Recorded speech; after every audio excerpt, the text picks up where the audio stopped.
D'abord, permettez-moi de vous remercier et de remercier aussi les autorités de la Mauritanie pour l'organisation et la réussite de ce forum. Vous me permettez d'abord de parler un peu de chiffres. Le secteur agro-industriel et surtout l'agroalimentaire représente aujourd'hui 330 milliards de dollars. D'ici 2030, on sera à environ 1000 milliards de dollars. D'ici 2030, l'Afrique aura à nourrir 2 milliards de personnes. L'Afrique aura à vêtir 2 milliards de personnes. Vous imaginez maintenant la problématique, tous les problèmes qu'on a avec l'employabilité des jeunes, les denrées alimentaires que nous importons. Il est temps que l'Afrique se réveille. Aujourd'hui, vous prenez un pays comme le Sénégal, nous importons 1070 milliards de francs CFA en denrées alimentaires, quasiment 1,2 milliard de dollars. Revenons sur l'exemple du lait. L'Afrique de l'Ouest, les importations de l'Afrique de l'Ouest sont passées de 1,2 milliard de litres de lait à 2,5 milliards de litres de lait. Pour être autosuffisant,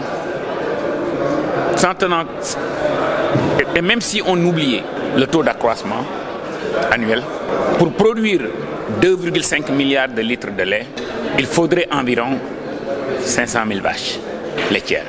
500 000 vaches laitières à raison de 15 litres de lait par jour, 365 jours dans l'année. Il nous faut dans l'ordre de 200 000 hectares. 200 000 hectares d'ensilage de sorgho ou de maïs à raison de 25 tonnes à l'hectare. C'est 1680 milliards de francs CFA à raison de 14 millions de francs CFA de frais d'aménagement et d'investissement en termes de CAPEX par hectare. C'est 2,5 milliards de dollars. Vrai, la Banque mondiale nous a accompagnés ces 10 dernières années avec 1 milliard de dollars, comme vous l'avez entendu aujourd'hui avec le PRAPS. Si seulement pour les aménagements, pour aménager 200 000 hectares, pour faire des cultures fourragères, l'ensilage de maïs, l'ensilage de sorgho, et alimenter 500 000 vaches laitières, vous voyez la taille des investissements. Raison pour laquelle je demeure absolument convaincu que le secteur privé devrait jouer un rôle avec l'accompagnement de l'État. Il faudrait aussi faire un bridge entre le pastoralisme, l'agro-industrie et l'élevage de taille moyenne.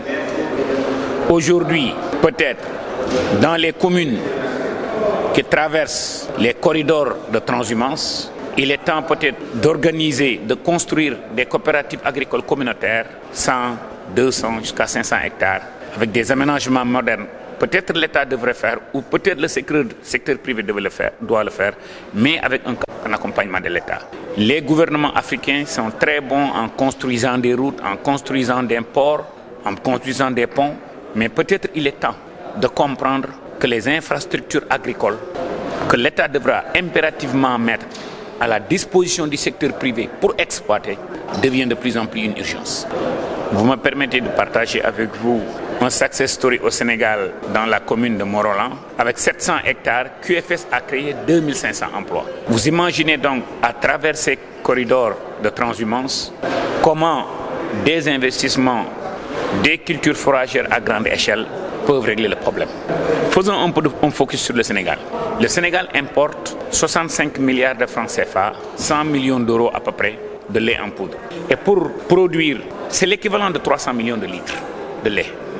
300 millions de litres de lait, c'est 55 000 vaches. C'est 20 000 hectares. Ces mêmes 20 000 hectares, en dehors de la culture d'ensilage de maïs et de sorgho, peuvent aussi cultiver du maïs. Le Sénégal importe 450 000 tonnes de maïs à raison de 5 tonnes à l'hectare. C'est 90 000 hectares dont on a besoin. Donc 20 000 hectares, c'est peut-être, disons, 17-20%. Pour vous dire que ce sont ces mêmes parcelles que l'on va aménager pour faire de l'ensilage de maïs et de sorgho, que l'on va utiliser pour faire du maïs, que l'on va utiliser pour faire du soja.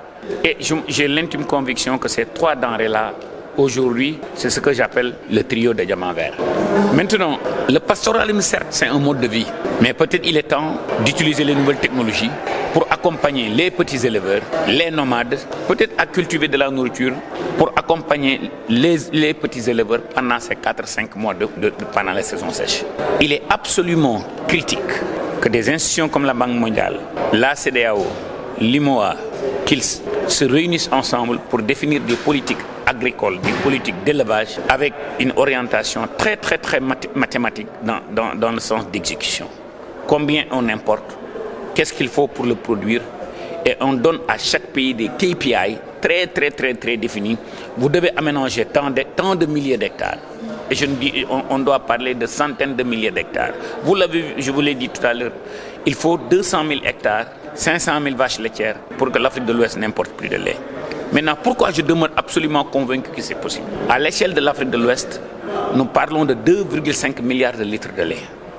Seulement un pays de l'Afrique de l'Est comme Ouganda produit 2,3 milliards de litres de lait. Seulement Ouganda, avec 48 millions d'habitants. Cela veut dire que c'est possible. Maintenant, la transformation. C'est là où je crois que les pouvoirs publics, les banques de développement comme la Banque mondiale, la Banque africaine de développement, la Banque islamique, la Banque européenne d'investissement pourraient accompagner les pays de l'Afrique de l'Ouest pour instaurer des mini-usines dans les communes, à côté de ces coopératives agricoles communautaires, pour relier la production locale au niveau de la commune et la petite transformation.